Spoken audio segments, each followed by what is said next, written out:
ఏకరీతిగా ఉండి మార్పు లేని దేవుడైన యేసుక్రీస్తు పరిశుద్ధ నామమున ఈ ఉదయకాల శుభములు మీకు తెలియజేస్తున్నాను. ఇది నా దేవుని యొక్క వాగ్దానము. నన్ను జాగ్రత్తగా వెతుకువారు నన్ను కనుగొందరు. సామెతల గ్రంథము 8వ అధ్యాయము 17వ వచనం. అవును ప్రియులారా, ఎవరైతే దేవుణ్ణి జాగ్రత్తగా వెతుకుతారో వారికి నన్ను నేను ప్రత్యక్షపరచుకుంటాను అని ప్రభు వాగ్దానం చేస్తున్నాడు.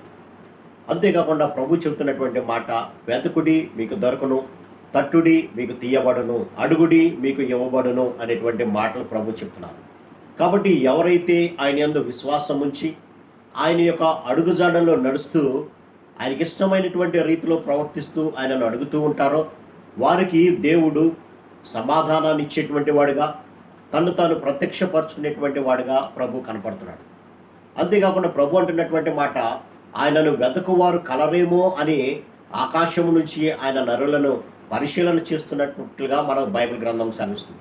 కాబట్టి ఎవరైతే ఆయన యొక్క అడుగుజాడల్లో నడుస్తూ ఉంటారో, ఆయనను జాగ్రత్తగా వెతుకుతూ ఉంటారో, తట్టుతూ ఉంటారో, అలాగే అడుగుతూ ఉంటారో వారందరికీ కూడా ప్రత్యక్షమయ్యేటువంటి దేవుడిగా మనకు కనపడుతున్నాడు. ఇక్కడ వెతకండి తట్టండి అనే మాటలో ప్రార్థనలో మనకున్నటువంటి పట్టుదలను సూచిస్తున్న ప్రియులారా, ప్రభు ఏదో ఇస్తాడేమో అనేటువంటి ఆలోచనతో ప్రార్థన చేయటం కాదు, కానీ ఆ చేసినటువంటి ప్రార్థన నెరవేరే వరకు కూడా మనము అడుగుతూనే ఉండాలి, ప్రభు యొక్క హృదయాన్ని తట్టుతూనే ఉండాలి.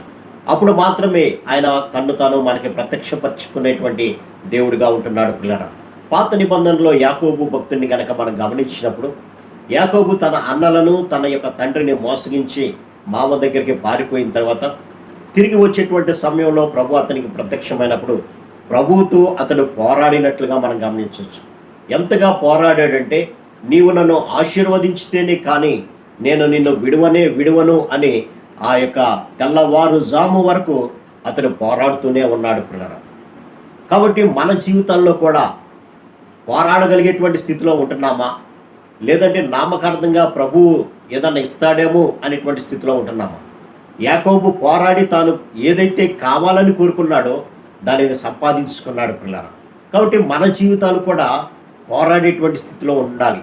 దేని గురించి పోరాడుతున్నాము అంటే, మనము ప్రతిరోజు ప్రతి దినము ఇహలోక సంబంధమైనటువంటి వాటి గురించే పోరాడుతున్నాం, కానీ ఆత్మ సంబంధమైనటువంటి విషయాలైనటువంటి పరిశుద్ధాత్మ శక్తి, అలాగే పవిత్రత, అలాగే పాపక్షమాపణ, రక్షణ, నిత్య జీవము అనేటువంటి వాటి గురించి ప్రభు సన్నిధిలో పోరాడలేకపోతున్నాం పిల్లరా. ఆనాడు యాకోబు పోరాడింది ఇహలోక సంబంధమైనటువంటి సంపాదన మీద కాదు.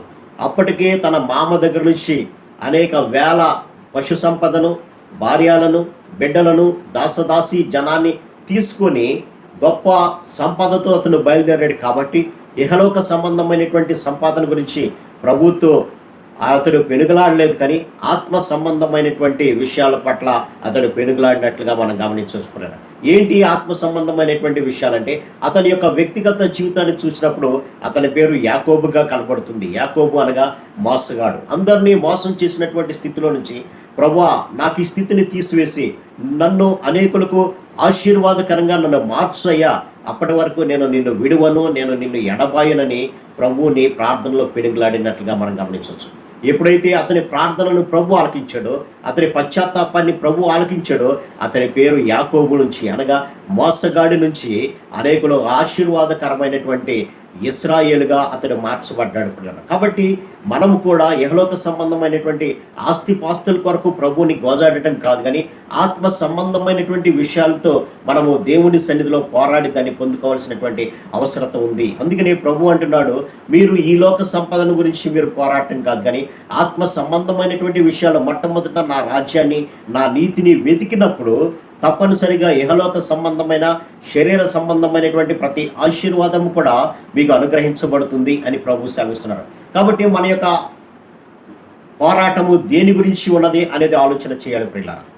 ఇహలోక సంబంధమైనటువంటి విషయాల గురించి అయితే మనం పోరాడితే మనకు ప్రయోజనం లేదు, కానీ ఆత్మ రక్షణకు సంబంధించినటువంటి పోరాటము ఎప్పుడైతే మనం పోరాడతామో ప్రభు తప్పనిసరిగా దానిని మనకు దయచేసేటువంటి వాడుగా ఉంటున్నాడు. అందుకనే నన్ను జాగ్రత్తగా వెతికేవారు అని అంటాడు. జాగ్రత్తగా దేనికి వెతకాలి అని అంటే, మన ఆత్మల రక్షణార్థమై ఆయనను జాగ్రత్తగా మన పరిశుద్ధ కలిగినటువంటి వారుగా మనం ఆయనను వెతికినప్పుడు ప్రభు ఇస్తున్నటువంటి వాగ్దానం, వారు నన్ను కనుగొంటారు. కాబట్టి ఆత్మ సంబంధమైనటువంటి విషయాల గురించి ప్రభు సన్నిధిలో గోజాడదాం.